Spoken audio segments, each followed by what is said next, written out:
ডাকাতের বাচ্চা, ডাকাত আমাকে লুটে নিয়ে যাচ্ছে, আমার মা বাপকে ফকির করে দিয়েছে, আমার মা বাপ ঈদের দিনে নতুন জামা পাচ্ছে না, আর ওর বাপ সকাল সন্ধ্যা নতুন নতুন লুঙ্গি চেঞ্জ করছে। একটা মেয়ের ভিতরটা কেমন হতে পারে, সে জীবনেও শ্বশুর শাশুড়িকে দেখতে পারবে না, মা বাপের চিন্তা করবে। আমাকে বিয়ে দেওয়ার জন্যে বাপ আমার গরিব হয়ে গেল, বাপকে কেমন করে হাসাবো, এই চিন্তায় তার ব্রেনটা লেগে থাকবে। 2 নম্বরে মা বাপকে এসে দেখতে, শ্বশুর শাশুড়ি দেখতে পারবে না।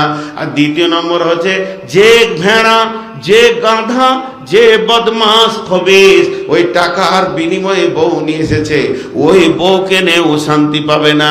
আমি যে মেয়েটাকে নিয়ে হাসবো, খেলবো, আনন্দ করব, যে আমার সঙ্গে হাসবে, খেলবে, আনন্দ করবে, ওর চোখের সামনে ওর বাপ ভাইয়ের পেটে যদি ছুরি ভরে দেয়া হয়, ওই মেয়েটা হাসতে পারবে না, কাঁদতে পারবে না, সেই প্রেমের বিনিময় নিবেদনটা দিতে পারবে না, তার মাথায় একটা চাপ লোড থাকবে।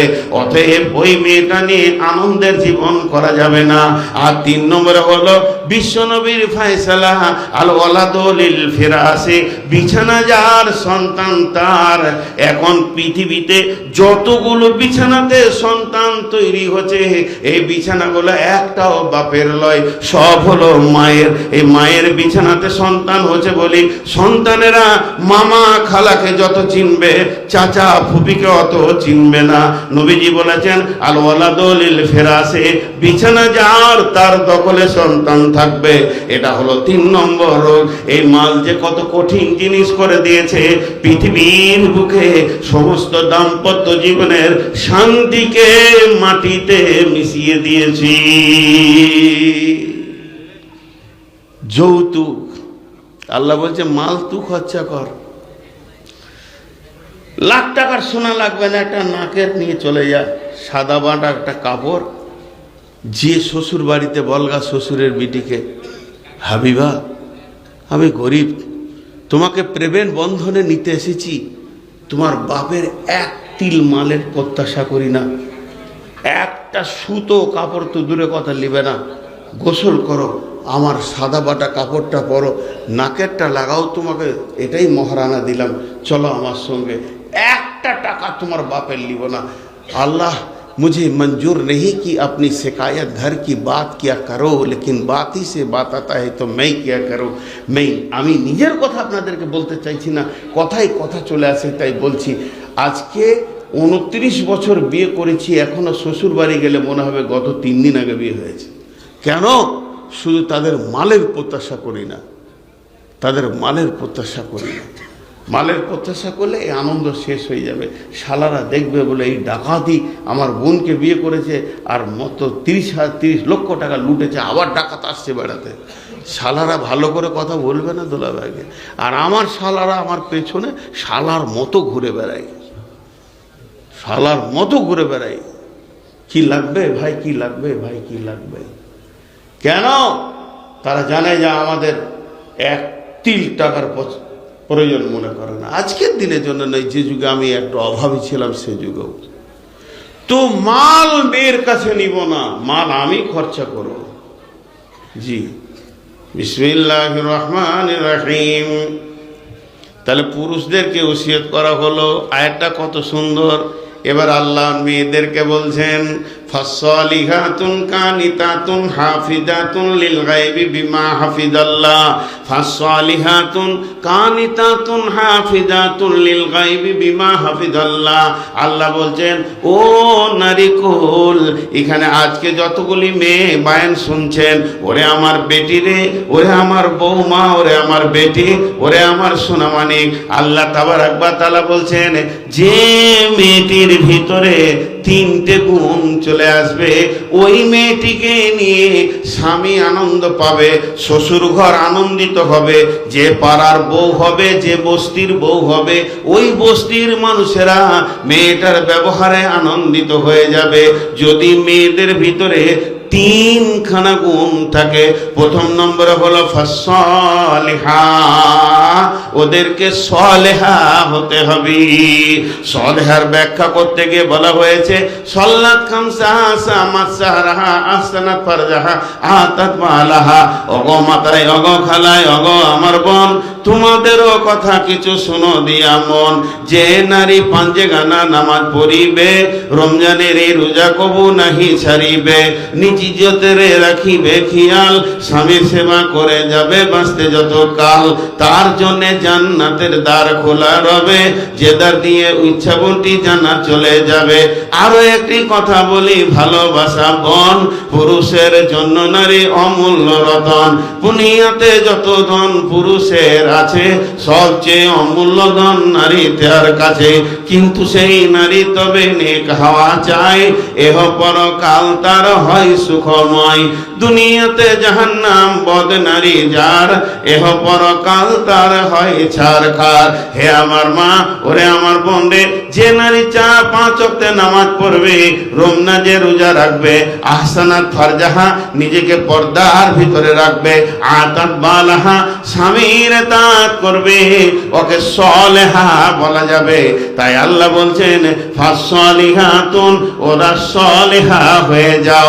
দ্বিতীয় নম্বরে গুণ, তোমরা কানেতা হয়ে যাও। কানেতাতুন, কানেতা হয়ে যাও। কানেতা মানে অল্পে সন্তুষ্টি হয়ে যাও। পৃথিবীতে মেয়েরা এক জায়গায় ফেলিওর, কানেতাতে ফেলিওর। শতকরা একটা মেয়ে বলা যাবে না, হাজারে বলা যাবে না, লাখে বলা যাবে না, কোটিতে যদি একটা মেয়ে তাও বলা যাবে না। কানেতা কোনো মেয়ে হতে পারছে না। অল্পে সন্তুষ্টি, স্বামীর পছন্দে সন্তুষ্টি। মেয়েদের সব থেকে বড় আবদারের জায়গা হলো কি স্বামী। স্বামীকে ও আবদার করেছে, যদি এবছর আমাকে ঈদে ভালো কাপড়, দামি কাপড় না দাও তো আমি ঈদের নামাজ পড়বো না। করতেই পারে আবদার স্বামীকে, এটা হক আছে। বাপের থেকে বেশি আবদার স্বামীর কাছে করেছে হক, হকের মতো দাবি করেছে। স্বামী দেখছে 6 বছর বিয়ে হয়ে গেল, কোনো বছর দামি দিতে পারিনি, এবছর ব্যবসা ভালো হয়েছে, দি 1.5 লক্ষ টাকা নিয়ে গাউসিয়াতে মাল কিনতে গেছে, পছন্দ হয়নি। এদের নারায়ণগঞ্জ গিয়েছে, পছন্দ হয়নি, ঢাকা গেছে। সুবহানাল্লাহ, পুরো ঈদের সেট 82,000 টাকা কিনেছে। কম ব্যাপার? কাপড় থেকে একদম চাদর টাদর সময় সালোয়ার কামিজ। স্বামী আসছে আনন্দে, মনে কত কৌতূহল, কত ভাষা, কত আনন্দ, কত উল্লাস। আজকে আমি বিবিকে আনন্দ করব, বিবি হাসবে, আমাকে এটা ভালো লাগবে। এই উল্লাস নিয়ে বাড়িতে ঢুকছে, ইশারা করে বলছে, হাবিবা এদিকে এসো, ব্যাগটা তুমি খুলো। তুমি খুললে আরো খুশি হবে। স্বামী মনে মনে হাসছে, আজ বিবি বলবে দামি জিনিস পেয়েছি। কিন্তু মেয়েদের একটা বসেছে, কাপড়ে একটা কোন কেমন করে টেনে কচলাইতে কচলে, এইটা যেই বলে দিলেও খাটে শুয়ে গেল। তখন বলছে 82,000 টাকায় মিল পেলাম না রে। বিবি স্বামীকে বলছে, পানি নেবে? তো বলছে, পানি লাগবে না রে হাবিবা, বিষ নিয়ে আয়, আর সংসার করবো না। সংসার করা সব মিটে গেল। তোর মন পেলাম না, 82,000 টাকা ধর করে দিলি। এর নাম মহিলা। আল্লাহ বলছেন, হে নারী কুল পুরুষ, তোমরা শুনে নাও, তোমরা একে অপরের লেবাস। পুরুষ হলো নারীদের লেবাস, আর নারীরা হলো পুরুষের লেবাস। লেবাস মানে পোশাক, জামা কাপড়, প্যান্ট। পুরুষ যারা পরে, যেগুলো গায়ে দেয়, এগুলো হলো নারী। নারীকে আমরা গায়ে দিয়ে রেখেছি। নারীদের গায়ে যে পোশাকগুলো আছে, এগুলো পুরুষ। আল্লাহ তাবারাক ওয়া তাআলা বলছেন, তোরা হলি পুরুষের পোশাক, আর পুরুষ হলো নারীর পোশাক। কত সুন্দর কথা। এর 4টা কারণ, একটা আয়াতে 4 রকম ব্যাখ্যা হবে। একরকম বলছি এবার, হুন্না লিবাসুল লাকুম ওয়া আনতুম লিবাসুল লাহুন্না। পোশাক কি করে? পোশাক কি করে? ইজ্জতকে ঢেকে রাখে। এখানে যদি কাউন্টিং করে সবগুলো পুরুষ থাকতো, আমি নাঙ্গা হয়ে বায়ন করতে পারতাম না, থাকতে পারতাম না। আপনিও থাকতে পারবেন না ন্যাংটা হয়ে। কেন? পুরুষের ভিতরে পুরুষও থাকতে পারবে না, নারীদের ভিতরে নারী থাকতে পারবে না। তাহলে আপনাদের সামনে আমাকে বসিয়ে রেখেছে কে? আমার বিবি। আমার বিবি আমার গায়ে রয়েছে, জুব্বাটা, গেঞ্জিটা, লুঙ্গিটা, টুপিটা, এগুলো আমার বিবি। ওর গায়ে যেগুলো আছে ওগুলো আমি। তাহলে ওকে নারীদের ভিতরে সাজিয়ে রেখেছে কে? না স্বামী। আর আমাকে পুরুষের ভিতরে সাজিয়ে রেখেছে কে? না বিবি। এই বিবি হলো ঢেকে রাখার জিনিসকে বিবি বলে। আল্লাহ কেন লিবাস বললেন তার এক নম্বর কারণটা শুনে নেন। লিবাস কি করে? মানুষের ইজ্জতকে ঢেকে রাখে। তার মানে হলো আল্লাহ বলতে চাইছে, নূর মোহাম্মদ, তোর বিবি যখন তোর কাছে রাত্রিতে যাবে, গভীর রাতে সমস্ত কাজ ছেড়ে যখন যাবে, হয়তো তার মনে বেদনা আছে অনেক, স্বামী বলে আবদার করে তোর মায়ের বিরুদ্ধে, বাপের বিরুদ্ধে, বোনের বিরুদ্ধে, ভাইয়ের বিরুদ্ধে যদি কিছু বলে দেয়, আবদার করে, স্বামী বড় জায়গা, এই জন্য সে বলবে তোমার ভাই করেছে, তোমার মা এমন কথা বলেছে, তোমার ভাই এই কথা বলেছে। হে পুরুষ, তুমি লিবাসের কাজ করে নাও, ওর এই কথাগুলো ঢেকে নাও, এগুলো আর মা বাপকে শোনায়ও না। শোনালে মেয়েটা ন্যাংটা হয়ে যাবে, আর সংসার করতে পারবে না, দাম্পত্য জীবনে অশান্তি শুরু হয়ে যাবে। এইটা হলো ঢেকে নেওয়া। তুমি তোমার বিবিকে তোমার ঘরে ঢেকে নেবে। আমার বিবিকে বলছে, আমার জন্য কোনো গ্রামে বিচার হয়ে গেল আমাকে নিয়ে বাপ ভাইয়ে ঝগড়া হলো, আমি কোনো কথা আমার শ্বশুর শাশুড়ির ব্যাপারে আমার বিবিকে বলে দিয়েছি, তোমার ভাই অমুক, তোমার বোন অমুক। হে না রে, তুমি ওটাকে পোশাকের মতো ঢেকে নাও, এটাকে তুমি তোমার মা বাপ ভাই বোনদেরকে বলে দিও না, তাহলে দাম্পত্য জীবন টিকবে না। তার মানে নারী আর পুরুষকে বলছে তোমরা উভয়কে ঢেকে লাও, পোশাকের কাজ করো। কিছু কম বুদ্ধি ছেলে আছে, আজকের জালসার দিন সে এসেছে, 3 মাস হলো তার নতুন বিয়ে হওয়া। বন্ধুরা এসে বলছে কেমন আছিস বল, বিয়ে কেমন হলো, বউ কেমন চলছে, এই কথা বলতে গিয়ে বাদাম নিয়ে বসে বসে গাছতলায় গল্প করছে। তার বিবির যে গোপন আচরণ তার সঙ্গে চলছে, খোলাখুলি সব বলে দিচ্ছে বন্ধুদেরকে। আল্লাহ বলছেন হুন্না লিবাসুন লাকুম ওয়া আনতুম লিবাসুন লাহুন্না। কিছু মোটামুটি মেয়ে আছে, তারাও শ্বশুর বাড়ি থেকে এলে স্বামীর আচরণগুলো সহেলীদেরকে বলে দেয়। এই জায়গাটা আল্লাহ স্টপ করে দিয়েছে, তোমরা দুজনের পোশাক একজনকে আর একজন ঢেকে নেবে, গোপন কথা কাউকে বলবে না।